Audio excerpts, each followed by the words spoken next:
આજે આપણે પ્રકૃતિના એ અટલ નિયમને સમજીશું જે સાબિત કરે છે કે સંપૂર્ણ નિષ્ક્રિયતા અથવા કશું જ ન કરવું એ મનુષ્ય માટે અશક્ય છે. નમસ્કાર મિત્રો, ડિજિટલ કી શ્રેણીમાં આપનું સ્વાગત છે.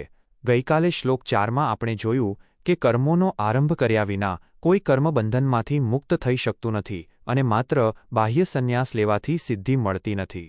આજે આપણે જોઈશું અધ્યાય 3, શ્લોક 5, જેમાં ભગવાન શ્રીકૃષ્ણ એક બહુ મોટી વાસ્તવિકતા સામે લાવે છે કે સંસારમાં કોઈપણ વ્યક્તિ એક ક્ષણ માટે પણ કર્મ કર્યા વગર રહી જ શકતી નથી. 1. સંપૂર્ણ સંસ્કૃત શ્લોક. ન હિ કશ્ચિત ક્ષણમપી જાતુ તિષ્ઠત્ય કર્મકૃત કાર્યતે યવશઃ કર્મ સર્વઃ પ્રકૃતિજૈર્ગુણૈઃ. 5. 2. સરળ ગુજરાતી અર્થ. શ્રી ભગવાન બોલ્યા, નિશ્ચિતપણે કોઈ પણ મનુષ્ય કોઈ પણ કાળમાં એક ક્ષણ માત્ર પણ કર્મ કર્યા વિના નિષ્ક્રિય રહી શકતો નથી, કારણ કે તમામ મનુષ્યો પ્રકૃતિમાંથી ઉત્પન્ન થયેલા ગુણો દ્વારા પરવશ લાચાર થઈને કર્મ કરવા માટે મજબૂર બને છે. 3 અને 4 પ્રશ્નો અને તેના ઉત્તરો. 1. મનુષ્ય ક્યારેય પણ કેટલો સમય કર્મ વિના રહી શકતો નથી? જવાબ: ક્ષણમપી, એક ક્ષણ માત્ર પણ. 2. મનુષ્ય પાસે બળજબરીથી કર્મ કોણ કરાવે છે? જવાબ: પ્રકૃતિજૈઃ ગુણૈઃ, પ્રકૃતિના 3 ગુણો સત્વ, રજસ અને તમસ.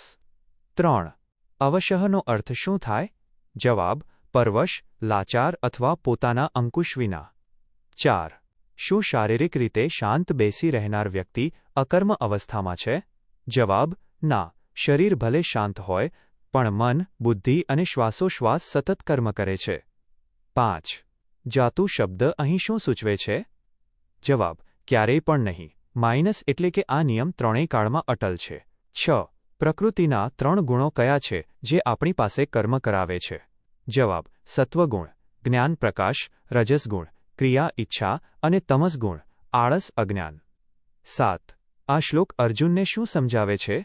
જવાબ: કે તું યુદ્ધના મેદાનમાંથી ભાગી જઈશ તો પણ તારો ક્ષત્રિય સ્વભાવ તારી પાસે કર્મ તો કરાવશે જ. 8. તિષ્ઠતિ એટલે શું?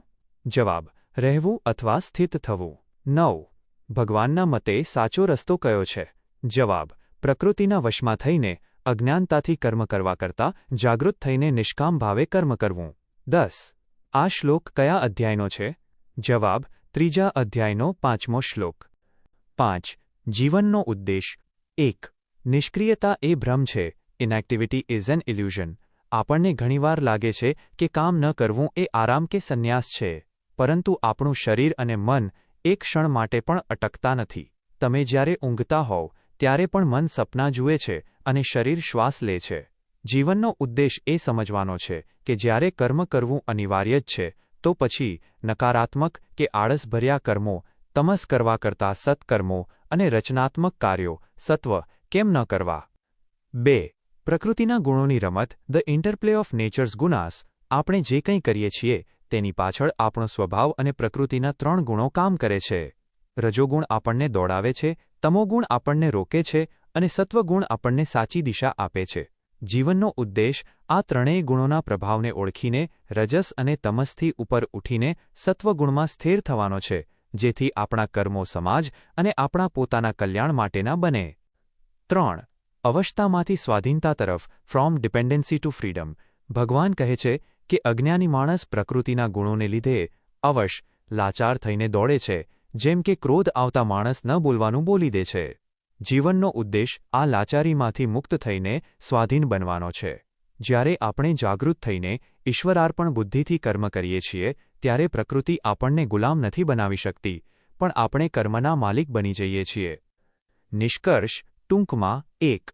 સંસારમાં કોઈ પણ જીવ એક ક્ષણ પણ કર્મ કર્યા વગર રહી શકતો નથી. 2. આપણો સ્વભાવ અને પ્રકૃતિના ગુણો આપણી પાસે બળજબરીથી પણ કામ કરાવે છે. 3. કર્મથી ભાગવું અશક્ય છે, તેથી કર્મને જ યોગ, કર્મયોગ બનાવી દેવું એ જ શ્રેષ્ઠ માર્ગ છે. આવતીકાલના શ્લોકની પૂર્વભૂમિકા.